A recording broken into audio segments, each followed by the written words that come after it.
You've guys seen a couple of my recent benchmarks concerning the AMD CPUs, and even though I have here a 5600G, which will of course have a dedicated video, today we're going to actually talk about something in past generation. This is the AMD Ryzen 3 3300X, and it's not going to be a standard benchmark where we actually compare it to 4-core processors. We're going to see how does it perform compared to 6-core processors, because in single core and multi-core benchmarks we have of course different variations and different results, because in single core this can actually perform quite nicely.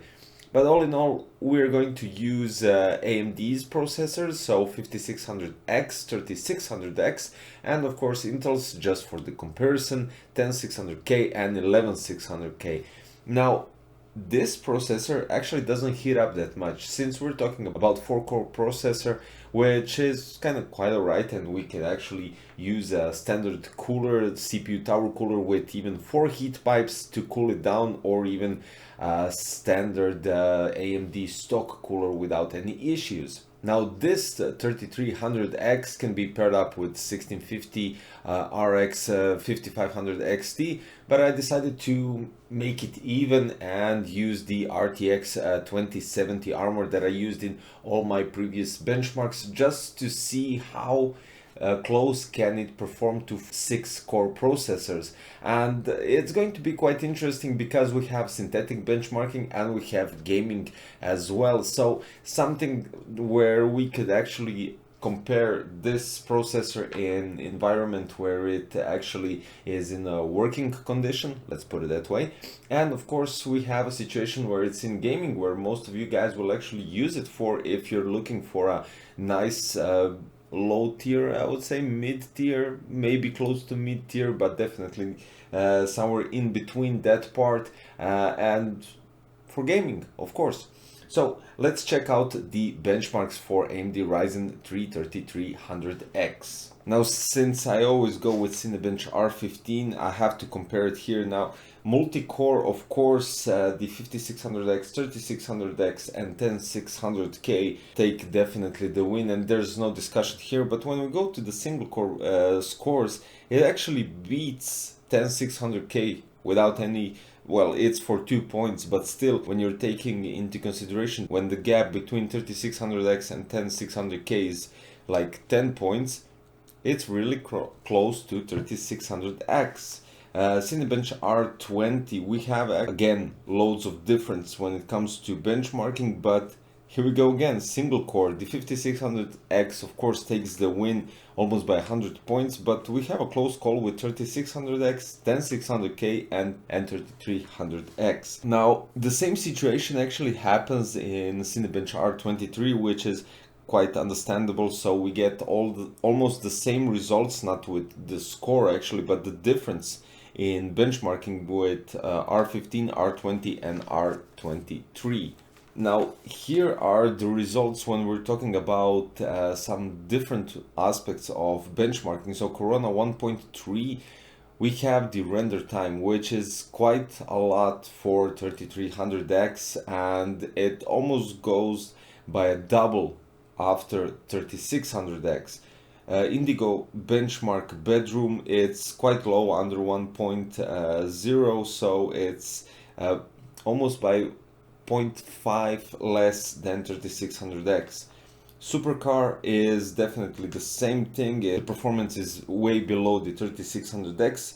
But now let's start with the gaming part. So the workload on the 3300X is quite alright on single core.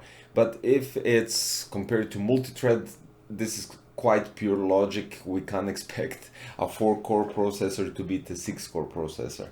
Now in Shadow of Tomb Raider, we have actually 20 FPS less than 5600X, 10600K and 11600K.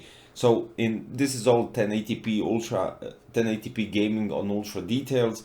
And I would still say that, I mean, above 60 FPS in Shadow of Tomb Raider is quite alright.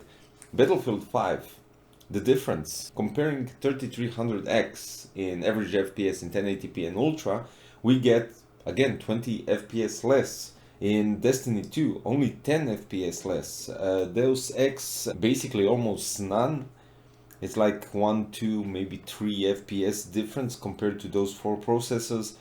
For Honor, we again have, well, this is a bit more, so 25 FPS. And in PUBG, we have somewhere around 10 to 12 FPS of difference. So what will be conclusion for AMD Ryzen 3 3300X? It doesn't heat up that much if we're taking into consideration a standard CPU tower cooler, so it goes up to 67-68 Celsius degrees on full load, but in games mostly you won't get 100% load unless you're using a game that is actually taking well, 100% load of your CPU. So you can expect around 67-68. If you go with a stronger CPU tower cooler, maybe 6 heat pipes or some 240 AIO, even though that would be a bit strange to use it on 3300X, but still it will go even lower. So we covered that.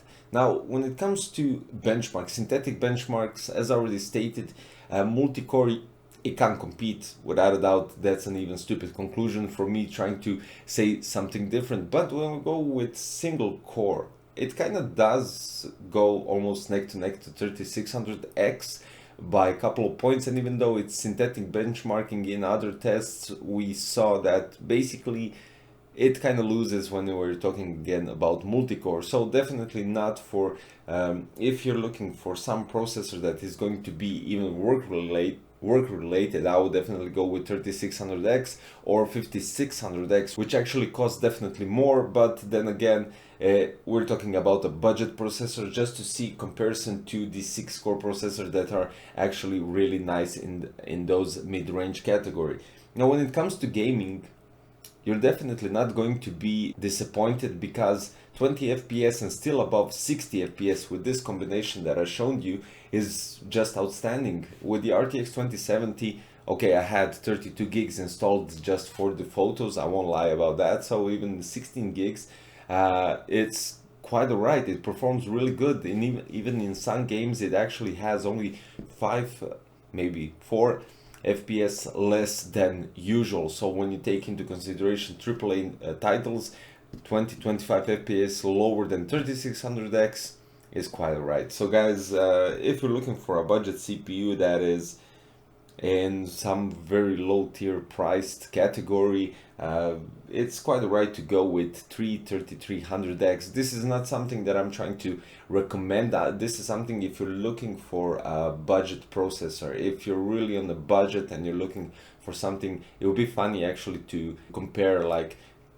buying the 3300X and then going with the RTX 2070. But for instance, you bought a pre-built with 3300X, you have a GPU that is, I don't know, 1650 or even lower than that, and you want to upgrade. Why not upgrade the GPU, which you can see can perform quite nicely. Even 6050 is not a bad graphic card, and it could nicely perform on 1080p, especially if you have a nice monitor to cover the 144 Hertz, no screen tearing and stuff like that. This could be a quite nice combination. So for a budget build, definitely a budget build, if you're trying to save money and still game, this is quite alright. We're talking about ultra details. So yeah guys, I don't have to say that the link is below. I'm just recommending this for a quite very low priced budget build, so you can build something nice even if 3600X or 5600X are too expensive for you. So thank you guys for watching today's bit of a different video, I would say. Don't forget to subscribe for future content, click the thumbs up button, and of course click the notification bell for future content. Hopefully I will see you in another one. Bye bye.